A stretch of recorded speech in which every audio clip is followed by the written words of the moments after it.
Hello friends, today we will learn about textbook exercise question answer 1 to 4 chapter 11 force and pressure class 8 CBSE और NCERT science.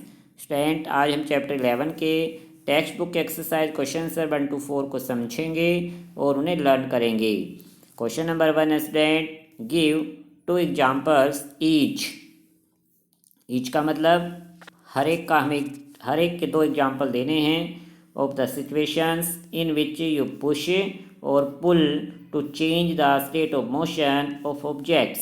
कि push के 2 examples, इसी तरह से पुल के भी 2 एग्जाम्पल्स देने हैं जिससे ऑब्जेक्ट के स्टेट ऑफ मोशन में चेंज आता है। स्टेट ऑफ मोशन से आप समझते होंगे स्टूडेंट कि ऑब्जेक्ट के मोमेंट में चेंज आना, उसकी स्पीड का डिक्रीज होना या इंक्रीज होना या उसकी डायरेक्शन चेंज होना, तो ये सभी स्टेट ऑफ मोशन कहलाते हैं, या वो रेस्ट पोजीशन में आना, ये सब स्टेट ऑफ मोशन होते हैं। So first student examples of push, कि ऐसे एग्जांपल जिसमें हमें पुश करना पड़ता है कि वी क्लोज ए ड्रॉअर, जब किसी ड्रॉअर को हम क्लोज करते हैं तो हम उसे पुश करके क्लोज करते हैं स्टूडेंट। सेकेंड है we move a wooden box, कोई वुडन बॉक्स है या कोई भी बॉक्स है स्टूडेंट, जब हम उसे मूव करेंगे तो हम उसे पुश करेंगे। इसके अलावा और कोई भी एग्जाम्पल आप लिख सकते हैं, ज़रूरी नहीं यही एग्जाम्पल आप लिखें, तो पुश के कोई भी एग्जाम्पल लिख सकते हैं। इसी तरह से एग्जाम्पल्स ऑफ पुल, जिनमें हमें पुल करना पड़ता है, यानी चीज़ को खींचना पड़ता है, ऑब्जेक्ट को अपनी तरफ खींचेंगे। We draw water from a well, कि वेल से जब वाटर निकालते हैं स्टूडेंट, हम बकेट को ऊपर की तरफ पुल करते हैं। A horse pools A cart, कि हॉर्स या कोई बुल कार्ट को पुल करता है, पुल करके उसे खींचता है। इसी तरह से आप कोई भी एग्जाम्पल लिख सकते हैं पुल के। Question number second student give 2 examples of situations in which applied force causes A change in the shape of an object, कि ऐसे 2 एग्जाम्पल्स जिसमें ऑब्जेक्ट की शेप में चेंज आता है।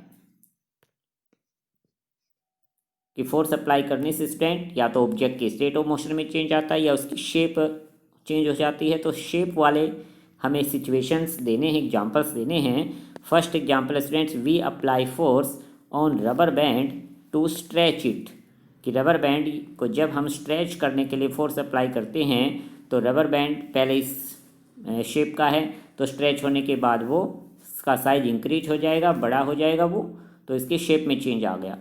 प्रेसिंग ए लंप ऑफ डफ विद योर हैंड, कि lump of डफ आटे की जो लोई होती है स्टूडेंट, जब उसे हम प्रेस करेंगे तो वो उसकी जो शेप है वो चेंज हो जाएगी। Question number 3 student fill in the blanks in the following statements, इन स्टेटमेंट्स में को समझकर हमें इनमें वर्ड फिल करने हैं। To draw water from a well, well से जब हम वाटर को ड्रा करते हैं student, we have to dash at the rope, तो रोप को हम क्या करते हैं स्टूडेंट, रोप को हम अपनी तरफ क्या करेंगे, पुल करेंगे, pull at the rope. Second है charge body dash an uncharge body towards it, towards it यानी अपनी तरफ, कि कोई चार्ज बॉडी है, बॉडी का मतलब क्या है, ऑब्जेक्ट, कोई चार्ज ऑब्जेक्ट है, वो अनचार्ज बॉडी यानी ऑब्जेक्ट को अपनी तरफ क्या करेगा स्टूडेंट, यस अट्रैक्ट्स, अट्रैक्ट करता है। नेक्स्ट है to move a loaded trolley, कि कोई ट्रॉली है, गाड़ी है कोई, जैसे हम किसी शॉप पर जाते हैं, जैसे रिलायंस फ्रेश में, या ट्रॉली रखी होती है जिसमें सामान रखा जाता है, या फिर एयरपोर्ट पर जो लगेज होता है उसको ट्रॉली में रख कर ले जाया जाता है student, we have to dash it, तो हम उस ट्रॉली को क्या करते हैं स्टूडेंट, हम उसे पुश करते हैं, पुश इट। और कई बार हम उसे पुल करके भी मूवमेंट मूव कर सकते हैं, तो पुश या पुल इनमें से कोई एक हम इसमें फिल कर सकते हैं।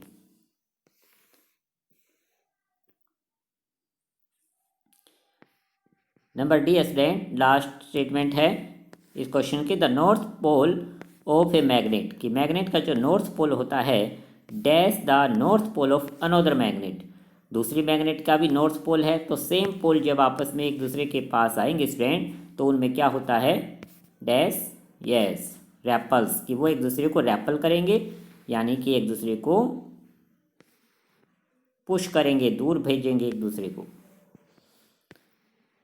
क्वेश्चन नंबर 4 की स्टेटमेंट समझना स्टूडेंट अच्छे से और फिर इसे करना है। क्वेश्चन नंबर 4 है N anchor stretches her bow while taking aim at the target. कि एंचर क्या होता है? जो शिकारी है वो अपने बो यानी कि धनुष को खींचता है, उसकी जो डोर होती है उसको क्या करेगी? वो स्ट्रेच करेगी, खींचेगी। जब वो किसी टारगेट को लेती है तो वो उसको अपने धनुष को, बो को खींचेगी। सी देन रिलीजेज द एरो, फिर वो एरो जो वो तीर लगाया गया उसको रिलीज करती है। While begins to move towards the target, release करना यानी तीर को छोड़ देती है तो तीर क्या करेगा? उसका एरो क्या करेगा? उस टारगेट को की तरफ आगे बढ़ना स्टार्ट हो जाता है।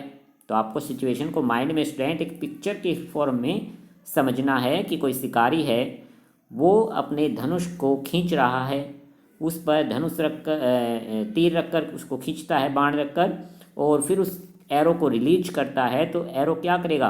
एरो में मूवमेंट आ जाएगी, एरो के स्टेट ऑफ मोशन चेंज हो जाएगी और वो टारगेट की तरफ एरो चलना स्टार्ट हो जाता है। Based on this information fill up the gaps in the following statements using the following terms.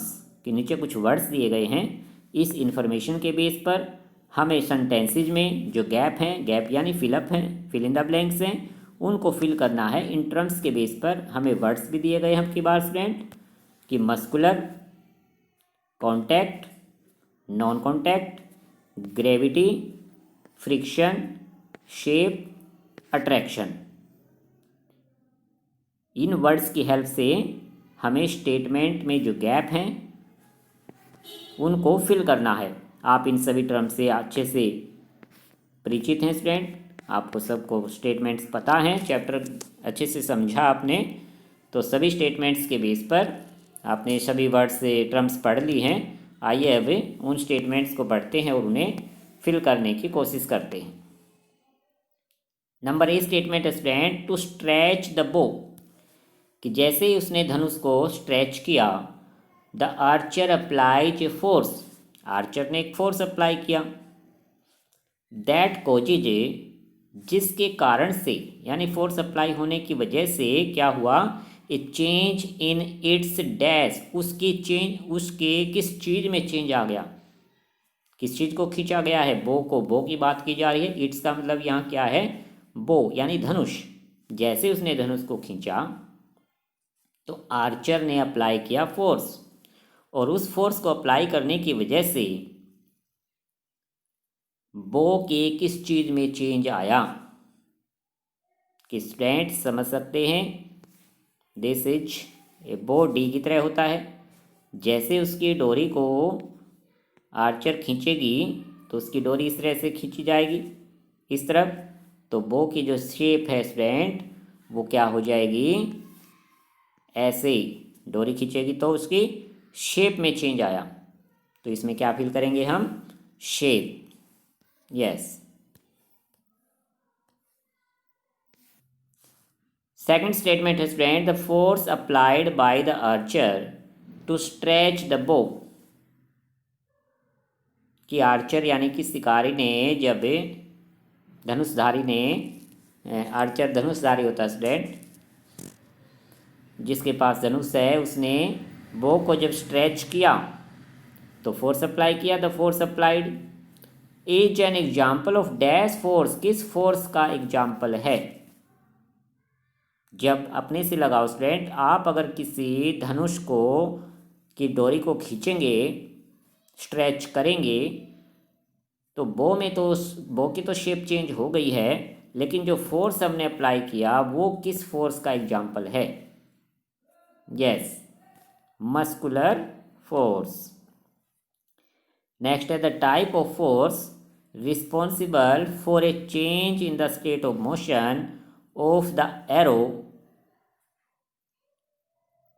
कि हमें उस फोर्स की टाइप बतानी है इस स्टेटमेंट में जो रिस्पॉन्सिबल है किस चीज़ के लिए? For a change in the state of motion of the arrow, कि एरो के स्टेट ऑफ मोशन में जो चेंज लाता है उस फोर्स की टाइप क्या है? Is an example of dash force, किस टाइप का फोर्स है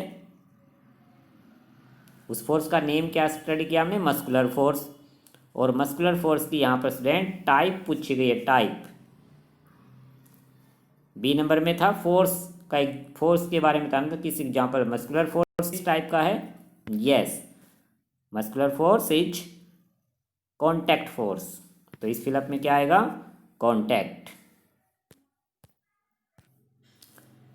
last statement student, while the arrow moves towards it's target, कि जैसे ही एरो यानी जो तीर है अपने टारगेट की तरफ मूव होना स्टार्ट हो जाता है, चलना स्टार्ट हो जाता है, the force is acting on it. It का मतलब क्या है यहाँ पर, एरो से, कि एरो पर जो फोर्स काम कर रहे हैं स्टूडेंट्स, ये एरो है जो कि अपने टारगेट की तरफ मूवमेंट कर रहा है, चल रहा है। तो इस टाइम इस एरो पर जो फोर्सेज, ध्यान दें, फोर्सेज काम कर रहे हैं, यानी कि एक से ज़्यादा फोर्सेज काम कर रहे हैं, are due to dash and that due to dash of air, कि किस से कौन से फोर्स यहाँ पर काम कर रहे हैं, ड्यू टू ग्रेविटी, कि अर्थ की जो ग्रेविटी है, ग्रेविटी की वजह से, इस ग्रेविटी क्योंकि स्टूडेंट ऐसा फोर्स है जो सभी ऑब्जेक्ट पर अप्लाई रहता है हर समय, तो एरो पर ग्रेविटी फोर्स अप्लाई है, and due to dash of air, और एयर का कौन सा फोर्स उस पर अप्लाई है, क्योंकि एयर हर समय हर जगह पर मौजूद है। तो जैसे एरो राइट डायरेक्शन में जा रहा है तो एयर उसके चारों तरफ से निकलती हुई जाएगी दोनों साइड से, और एरो अपना फ्रिक्शन फोर्स वहाँ पर अप्लाई करेगी। सो स्टूडेंट डी नंबर में क्या आएगा, ग्रेविटी एंड फ्रिक्शन। तो आपको ये समझने हैं और फिर इनको फिल करना है स्टूडेंट। सो स्टूडेंट्स आज आपको क्वेश्चन 1 to 4 अपनी फेयर नोटबुक में नोट करने हैं और इन्हें लर्न करना है। Okay student, thank you.